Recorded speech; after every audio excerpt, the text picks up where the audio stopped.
कैसे हो मेरे प्रिय। आज का मेरा यह दिव्य संदेश तुम्हारे लिए बहुत ही खास होने वाला है।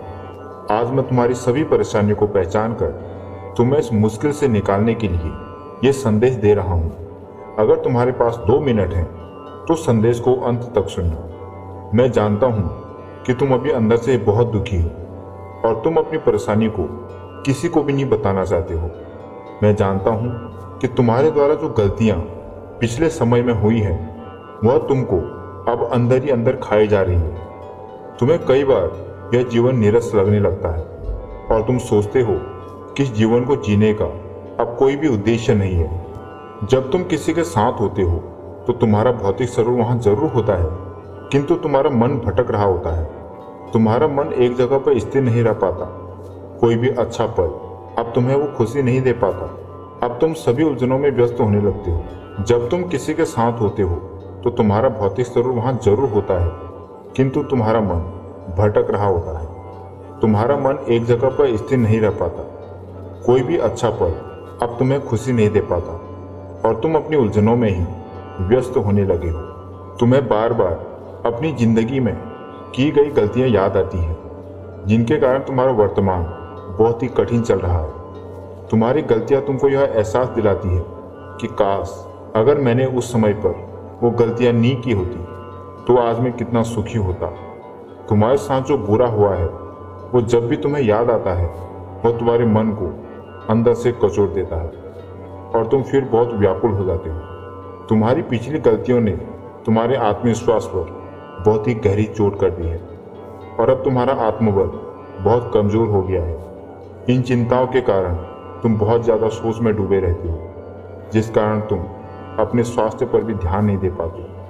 अभी तुम मानसिक तौर पर बीमार होने के कगार पर हो, किंतु यही चिंता फिर तुम्हें शारीरिक कष्ट भी देने लगेगी।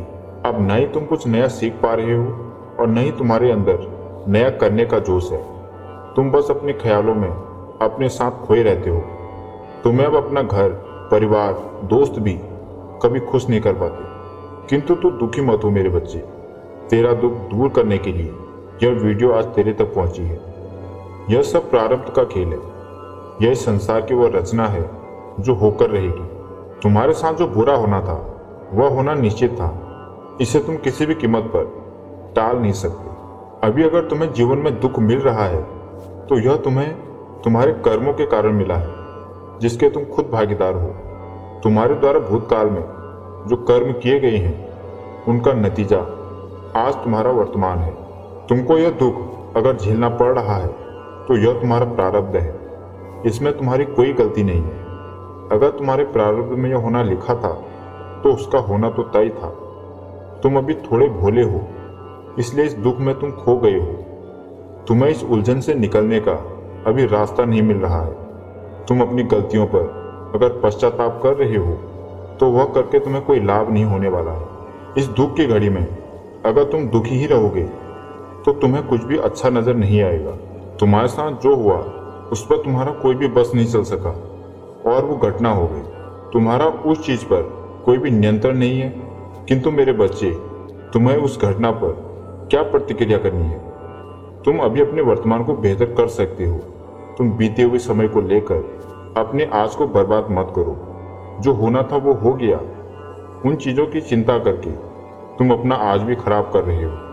तुम्हें मेरा यही संदेश है कि तुम्हें बीती हुई घटनाओं को अब याद नहीं करना है, वरना जब भी तुम उन गलतियों को याद करोगे तो दुखी ही रहोगे, साथ ही अपने अभी के पल को बर्बाद कर दोगे।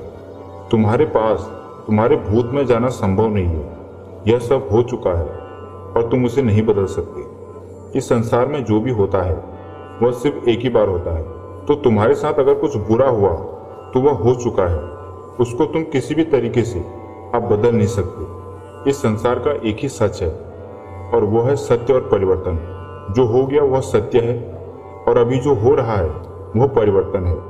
तुम्हारे साथ कल क्या होगा वह तुम्हारे पास नहीं है, किंतु तुम्हारे पास आज का वर्तमान है, जिससे तुम कुछ भी बदल सकते हो, अपने हिसाब से बदल सकते हो। अपने आज को बेहतर बना के अपने भविष्य को उज्जवल कर सकते हो। तो मेरे बच्चे, पुरानी बातों को लेकर चिंता करना छोड़ दो। तुम एक बहादुर इंसान हो। इस मुश्किल समय का सामना करो और एक बहादुर सिपाही की तरह इस जीवन रूपी युद्ध में विजेता बनूं। अगर आप बताई हुई बातों को दिल की गहराई से समझ गए तो वीडियो को लाइक करें और कमेंट में जय श्री राम जरूर लिखें।